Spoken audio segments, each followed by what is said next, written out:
A former Attorney General of Rivers State, Wogu Bombs, has been sworn in as Deputy National Secretary of the All Progressives Congress. Bombs will take Victor Gaidom, who was suspended over the weekend for anti-party activities. Bombs replaces the expelled former Deputy National Secretary, Gaidom, who resigned to contest as the Deputy Governorship candidate of Rivers State during the 2019 general election. The swearing-in ceremony took place at the party's National Secretariat on Monday in the Federal Capital Territory. Confirming the development, Vice Chairman of the APC South-South, Hilad Etta, clarified that Gaidom is not a member of the APC National Working Committee and should never parade himself as such. Meanwhile, some members of the All Progressives Congress have asked President Muhammadu Buhari and the National Executive Committee to dissolve the National Working Committee of the party. The protesters who besieged the National Secretariat of the party in Abuja on Monday held banners and placards accusing the NWC of destroying and dividing the party. The group, under the aegis of concerned APC members and the current NWC, has failed its duties. Addressing journalist Okuko Ogenyi, leader of the group, said the leadership tussle has ridiculed the party in the eyes of the public and the working committee must be dissolved before it kills the party completely. Still with the APC, President Muhammadu Buhari has met with state governors elected on the platform of the party with a view to resolving the crisis rocking the ruling party. The governors were led to the meeting by the chairman of the Progressives Governors Forum and Kebbi State Governor Atiku Bagudu.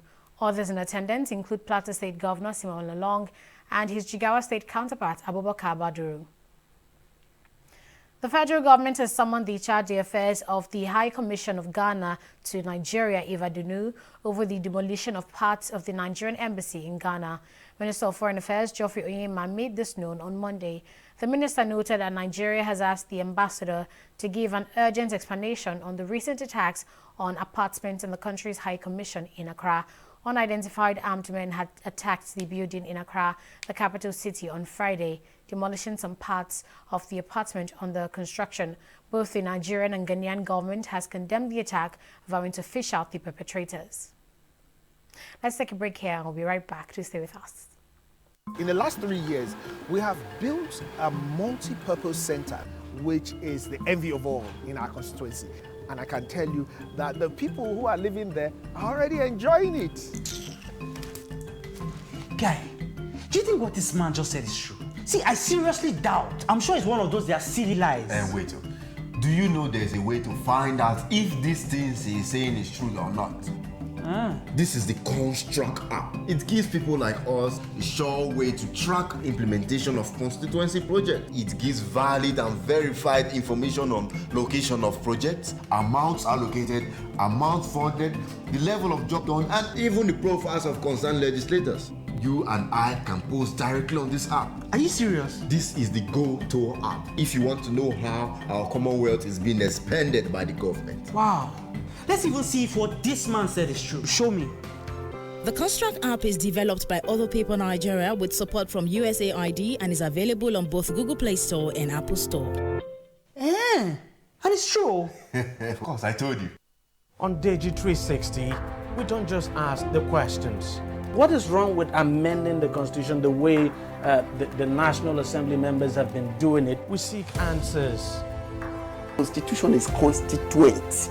Our problem is not lack of laws. Our problem is lack of the willpower to implement our laws. Answers that provide clarity. While we negotiate, we should try to make it a point that the girls must be complete. The clarity you need to make informed judgment so that you can make the right decision and take action. People are saying it is you politicians that are responsible for this, that you are the reason why this is happening. All these dollars that call themselves governors in this country? I wish we had people like Tony at the National Assembly. God forbid that I go to join that band. TV360, providing clarity to issues.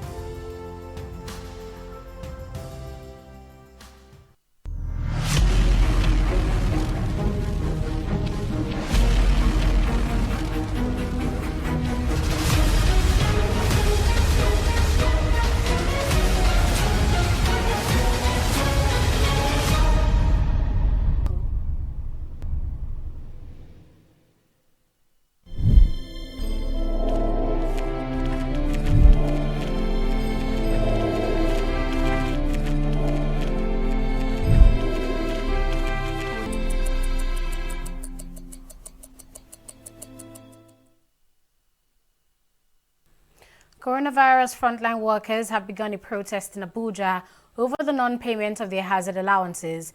This is coming after the federal government on Friday said it had released a sum of 4.5 billion naira to 31 federal teaching and medical centers across the country to cover hazard and inducement allowances for the month of April and May. Minister of Information and Culture, Lai Mohammed, had said a total of 55,031 health workers have been paid, but on Monday, officials of the COVID-19 emergency response team alleged that their hazard allowances have not been paid for 3 months. The Nigerian Civil Aviation Authority has said airports and airlines in the country are not yet fully ready to resume operations. Latest statistics from NCAA on Sunday showed that while airlines were about 70% prepared for resumption, domestic airports were 57.83% ready. The data also showed that air navigation service providers were about 80% prepared. Ground handlers were adjudged the readiest operators in the sector. General Manager, Public Relations Department, NCAA, Sam Adurugbe, says the regulator is still engaging operators in the sector to address certain issues before the commencement of flights.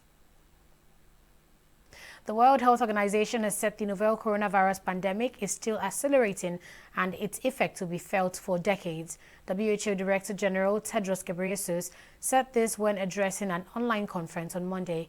He said the pandemic is much more than a health crisis, describing it as an economic crisis, a social crisis, and in many countries, a political crisis. Worldwide, at least 8.9 million people have been confirmed to have the COVID-19. At least 4.4 million have recovered, while over 467,000 people have died, and that's according to data compiled by Johns Hopkins University. Tennis player Grigor Dimitrov has tested positive for COVID-19. The tennis star announced this on Sunday on Instagram but gave no further details.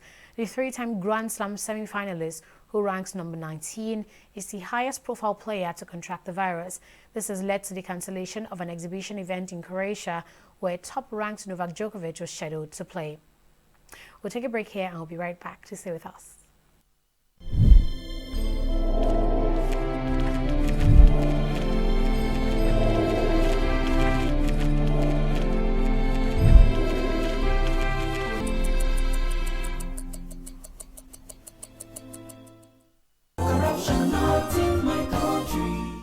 Give him his shoes somewhere here, his phone and everything.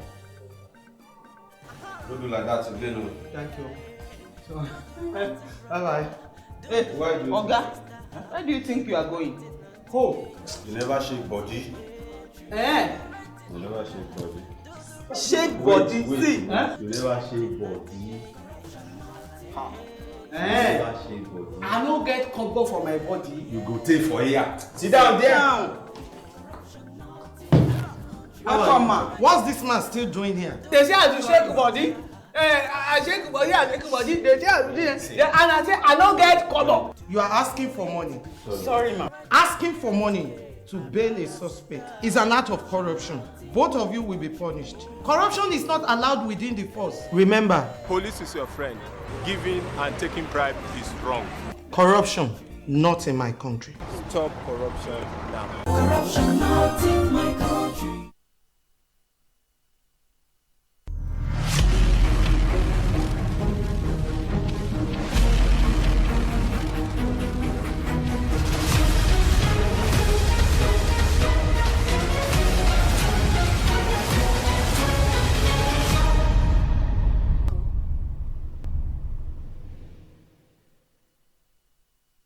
The Economic Community of West African State, ECOWAS, has endorsed Ngozi Okonjo-Iweala for the position of Director General of the World Trade Organization, WTO. In a document signed by Mahmoud Issoufou, ECOWAS president, the regional body said heads of state and the government acknowledged the nomination of Okonjo-Iweala as Nigeria's candidate.